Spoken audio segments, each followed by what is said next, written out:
This song is also a connecting piece. Like the first one, it comes from Zimbabwe, where the people speak the Shona language. I'll sing it, and I'll sing it, and you'll reply after me. Come and hear now the gospel, hear the good news. Come and hear now the gospel, hear the good news. Come and hear now the gospel, hear the good news. Come and hear now the gospel, hear the good news. There's two parts to this. We'll play it with the piano now. Come and hear together. Come and hear now the gospel, hear the good news. Come and hear now the gospel. Say it again. Come and hear now the gospel, hear the good news. Come and hear now the gospel, hear the good news. We sing it many times again, the gospel's good news. We sing it many times again, the gospel's good. Try that. We sing it many times again, the gospel's good news. We sing it many times again, the gospel's good news. And shall we rise? Because this is a gospel acclamation. And we rise as if Christ entered the building and we're going to hear his words. We sing it many times again, the gospel's good news. We sing it many times again, the gospel's good news. We sing it many times again, the gospel's good news. We sing it many times again, the gospel. Listen to this. Let us live out the gospel, live the good news. Try that. Let us live out the gospel, live the good news. Let us live now the gospel, live the good news. Let us live now the gospel, live the good news. We sing it many times again, live the good news. We sing it many times again, live the good news. We sing it many times again, live the good news. We sing it many times again. One more time. We sing it many times again, live the good news. Come and hear now the gospel, live the good news. Come and hear now the gospel, live the good news. Come and hear now the gospel, live the good news. The Holy Gospel according to Matthew, the 9th chapter. Glory to you, O Lord. As Jesus was walking along, he saw a man called Matthew sitting at the tax booth, and he said to him, "Follow me." And he got up and followed him. And as he sat at dinner in the house, many tax collectors and sinners came and were sitting with him and his disciples. When the Pharisees saw this, they said to his disciples, "Why does your teacher eat with tax collectors and sinners?" But when he heard this, he said, "Those who are well have no need of a physician, but those who are sick. Go and learn what this means. I desire mercy, not sacrifice, for I've come to call not the righteous, but sinners." The Gospel of the Lord. Praise to you, Lord. Please be seated. So as I said at the start of worship, these are Bishop Michael's words, and I know that many of you have heard him speak before, either maybe videos online, but he comes for many years. He's been coming to read for the Christmas Carol event that we have here at St. Peter's. So you know that his voice is quite different in quality and tone than mine. So I will do my best to sort of channel his presence and his energy. But I found that his message spoke to me, and I pray that it will offer a message that you need to hear this morning as well. By all appearances, it was a chance encounter. Jesus, it seems, had just finished delivering a message to a large crowd that had followed to him to the lakeside and was walking somewhere. Perhaps he was trying to steal a few hours alone in quiet contemplation.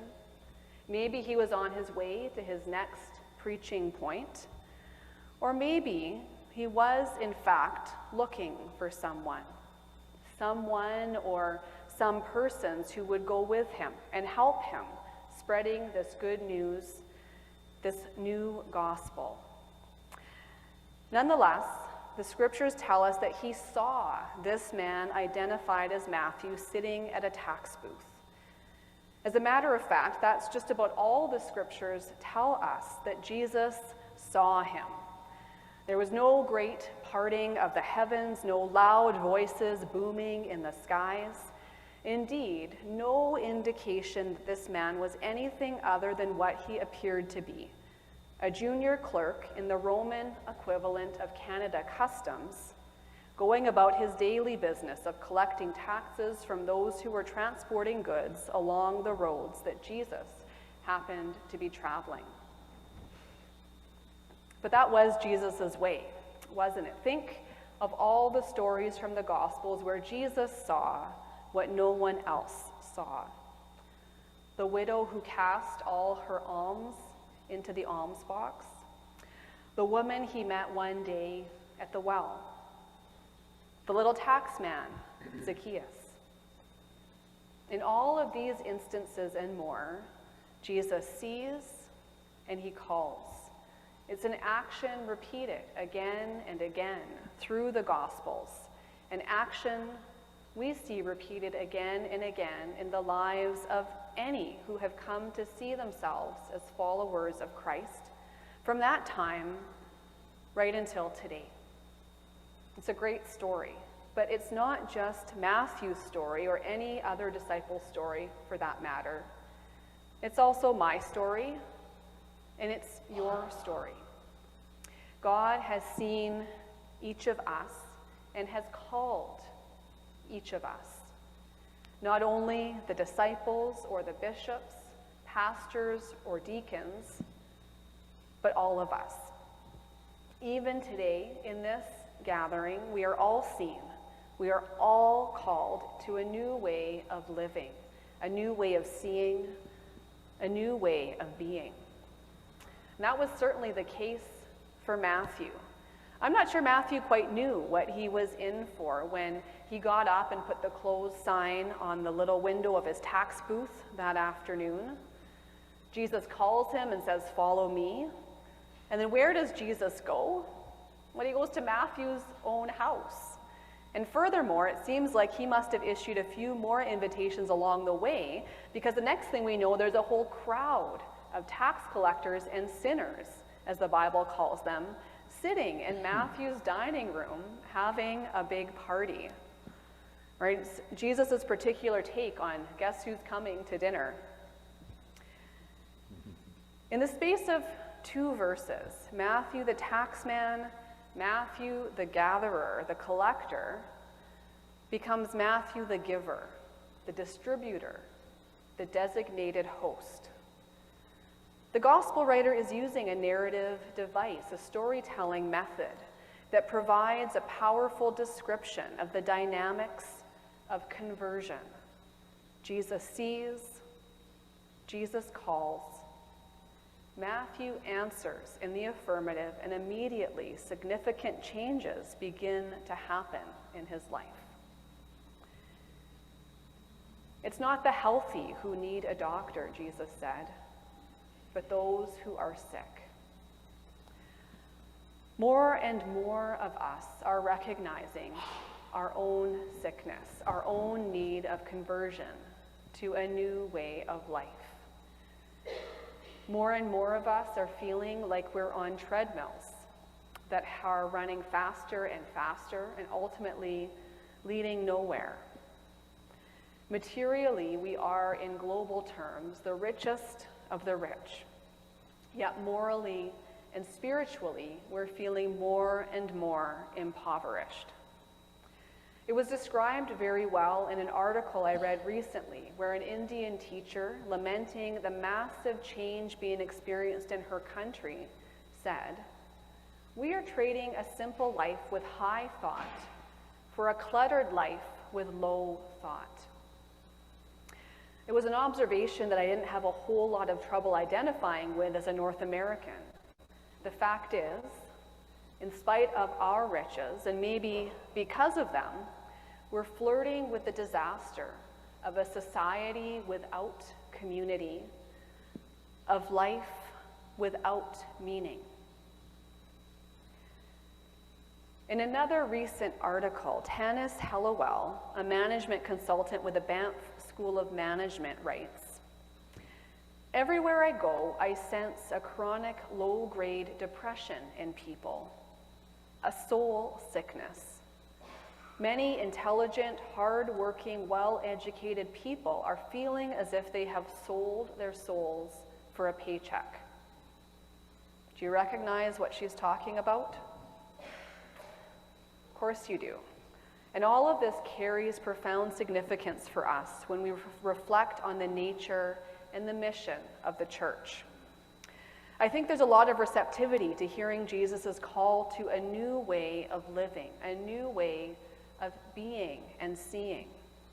In recent years, I find myself encountering more and more people who are recognizing the high price we are paying for the kind of world we are living in. More and more people who are giving up on the God of upward mobility, people who are more and more open to experiencing the God of downward mobility that has been revealed to us in Jesus. But you know, it may well be that the church, we ourselves, need to be converted before we can hope to effectively issue that same call to conversion to others. Maybe the problem isn't so much a lack of receptivity in the community, but rather the church's lack of faith in the power of the gospel to convert, to effect change, and to bring that new life, which we identify as being present in the life, death, and resurrection of Jesus. Some years ago, Harvard business professor Theodore Levitt wrote a classic article that focused on the demise of the railroad industry in North America. The decline of the industry, Levitt says, didn't come about because people and freight no longer needed transportation. The railroad declined rather because the railway managers came to believe that they were in the railroad business and not in the transportation business. They confused the means, the railroads, with the ends, transportation. And he contrasts this example with the genius of the Stanley Tool Company. Apparently, they train their salespeople not to sell electric drills, but to sell holes. They know that one day lasers will replace mechanical drills, and they want to be ready. Hence, they are in the hole business. This means the mechanical drill is only a way to get to the hole. It's not the end in itself. Can you see any analogies for the church? How many congregations believe that they are in the we exist for ourselves business, opposed to the we are in mission to the community business? How many congregations and Christians are confusing the means with the ends? I suspect that there are many people in our communities who are open to experiencing the kind of conversion that Matthew experienced. Many people who are coming to know the emptiness and hollowness of the false gospels upon which much of our life today is founded. But they won't look for that new life in a community, in a church that hasn't already experienced a similar conversion. They won't take seriously the witness of a church that doesn't believably express the new life we claim to be calling others to embrace.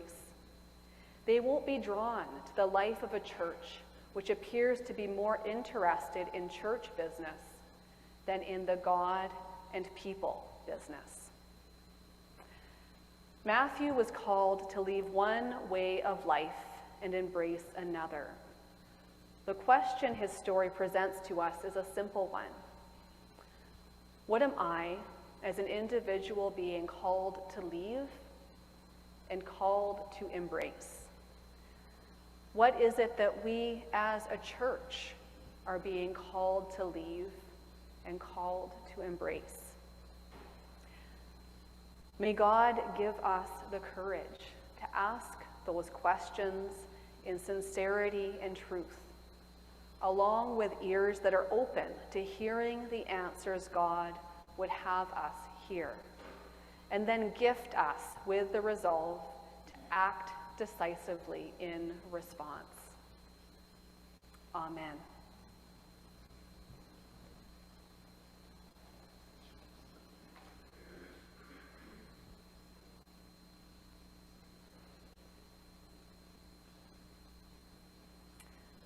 Our hymn of the day is number 396, Spirit of Gentleness.